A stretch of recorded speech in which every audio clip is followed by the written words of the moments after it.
राधा स्वामी दयाल की दया राधा स्वामी सहाय। प्रेम पत्र राधा स्वामी पहला भाग। वचन 11वां। संत सतगुरु की महिमा और सुरत शब्द अभ्यास की बड़ाई। हुजूर महाराज फरमाते हैं कि सब लोग मालिक की तलाश में टटोलवा चले हैं। जिसको जहां तक का भेद मालूम हुआ उसी को उसने सिद्धांत समझा, और सच्चे मालिक का पता सिवाय संतों के किसी को नहीं मिला। अक्सर लोग समझते हैं कि प्राण की साधना से सच्ची मुक्ति हासिल हो सकती है और तीन लोक के मालिक का दर्शन मिल सकता है, लेकिन प्राण की साधना गृहस्थी जीवों से तो बिल्कुल नहीं हो सकती, क्योंकि उसके संयम यानी परहेज ऐसे हैं कि जब तक गृहस्थी घर-बार और रोजगार को छोड़कर अलहदा न हो जावे तब तक कुछ अभ्यास नहीं बन सकता। और फिर अभ्यास में जरा सी भी बदपरहेजी से खौफ बहुत है। या तो कोई बीमारी ऐसी लग जावे कि जन्म भर न जावे या फौरन मृत्यु हो जावे। जब गृहस्थियों से यह अभ्यास न बन सका तो गोया बड़ा हिस्सा जीवों का तो उद्धार के काबिल नहीं हुआ। अब विरक्त जो जवान हैं उनसे तो कुछ बन भी सकता है, पर वे भी उसके सख्त संयम और परहेज वगैरह से लाचार होकर रह गए। और जो बूढ़े हैं उनसे बिल्कुल नहीं बन सकता। जब परमार्थ का ऐसा हाल देखा तब सब जीव कर्म धर्म और मूर्ति पूजा और तीर्थ व्रत वगैरह में लग गए, और कोई कोई थोड़ी विद्या हासिल करके उसी में मगन हो गए। पर सच्चे मालिक का पता और सच्चे पद की प्राप्ति की जुगत किसी के हाथ नहीं लगी। कुल मालिक राधा स्वामी दयाल ने जीवों के उद्धार का दरवाजा बंद देखकर आप संत सतगुरु रूप धरकर संसार में आकर अपना निज भेद आप प्रकट किया, और वह निज भेद किसी मत की पुरानी किताब में नहीं है। शब्द की महिमा सब मजहों में गाई है, और शब्द की जुगत हिंदुओं और मुसलमानों के मजहबों में थोड़ी बहुत बयान की है। पर प्राण के रोकने के साथ इस सबब से वह जुगत किसी बिरले से बन पड़ी, पर आम लोग उसकी कमाई न कर सके, और इस वास्ते उनका उद्धार या मुक्ति नहीं हुई।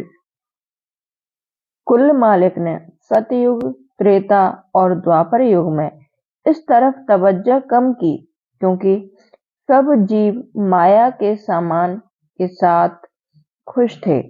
यानी उस वक्त में लोग ऐसे दुखी न थे जैसे कि अब रोग शोक और निर्धनता के सबब से दुखी हैं।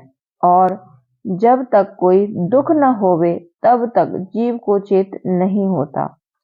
अब इस वक्त घोर यानी सख्त कलयुग में लोग दुखी और रोगी और सोगी बहुत हैं, और माया के पदार्थों का विस्तार तो बहुत, मगर निर्धन लोग बहुत हैं। इस सबब से वह सामान माया का हाथ नहीं आता, और फिर उम्र भी कम हो गई है। ऐसी हालत देखकर कुल मालिक ने इस कलयुग में आप अवतार धरकर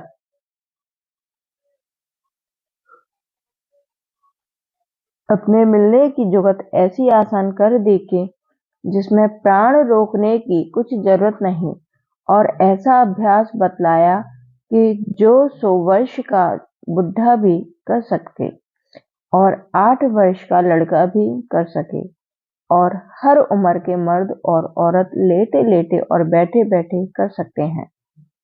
दूसरा, अब समझना चाहिए कि आदमी का रूप चित्त यानी तवज्जो है। जहाँ जिसका चित्त है वहीं वह आप मौजूद हैं।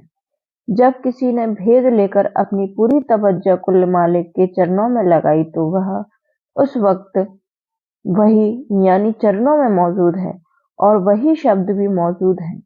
शरीर जहाँ पड़ा है वहीं पड़ा है।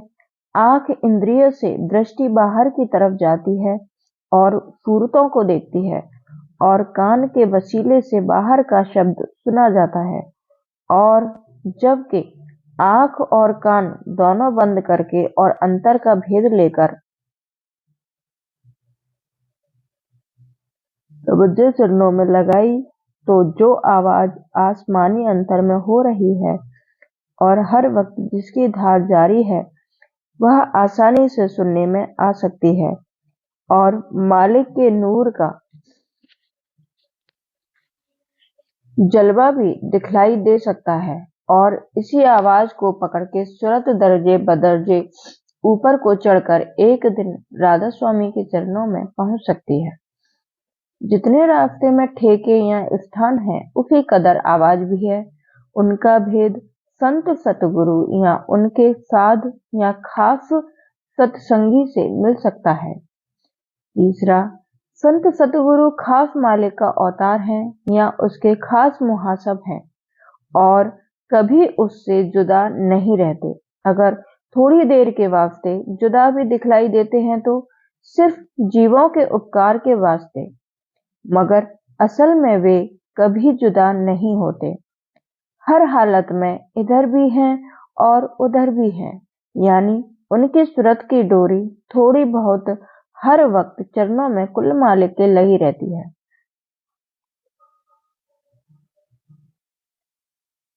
सिवाय उनके या उनके साध या खास सत्संगी के कुल मालिक और उसके धाम का भेद कोई नहीं दे सकता है।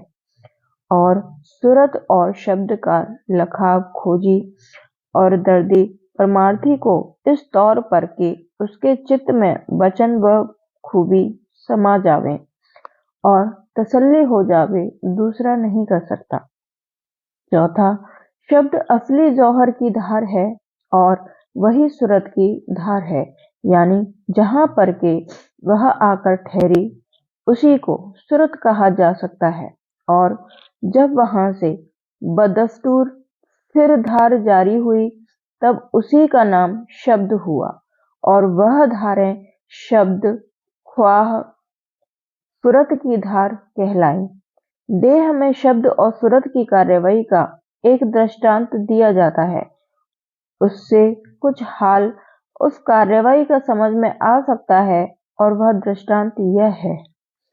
पांचवा, जैसे कपड़ा बुनने की कल में या रेलवे या किसी और कारखाने में जहां इंजन से काम लिया जाता है, इंजन ऊंचे के मकान में लगाया जाता है और वहां से एक बड़ी धार पहले बड़े रस्से पर आती है और उस बड़े रस्से से छोटी छोटी रस्सियों पर, जो कि कितनी ही कलों से लगी हुई है, वह धार आती है और उस धार की ताकत से सब कलें छोटी और बड़ी चलती हैं।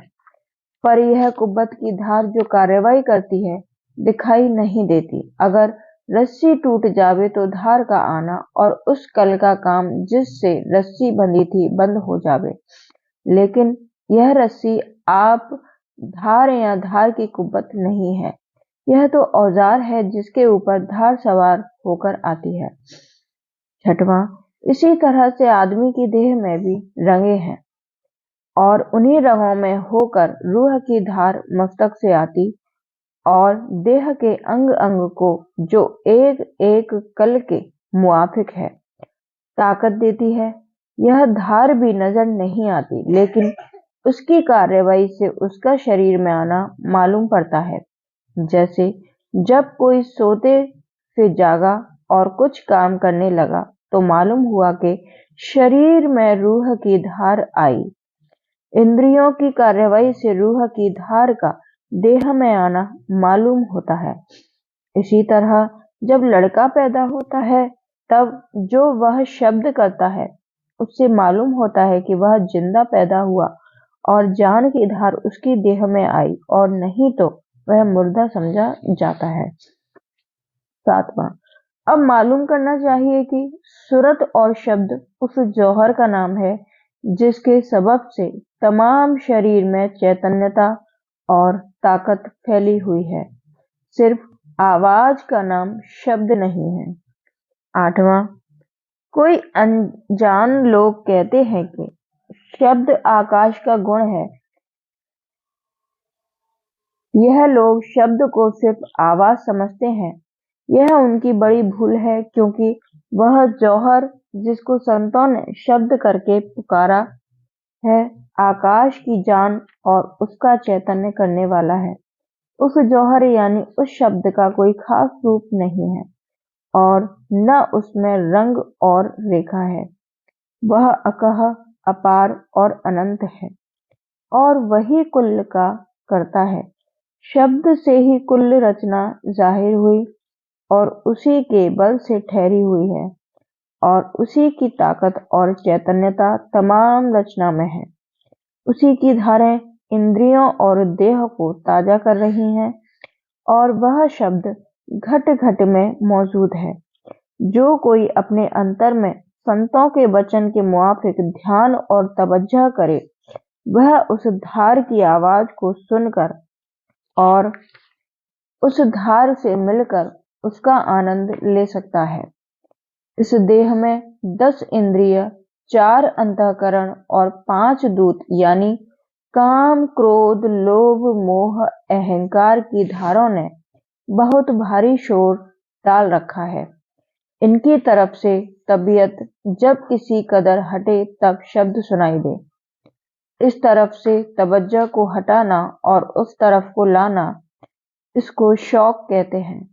जिस कदर यह शौक बढ़ता जाएगा, उसी कदर शब्द साफ साफ और ऊंचे देश का सुनाई देगा और आनंद बढ़ता जाएगा। राधा स्वामी दयाल की दया, राधा स्वामी सहाय। राधा स्वामी।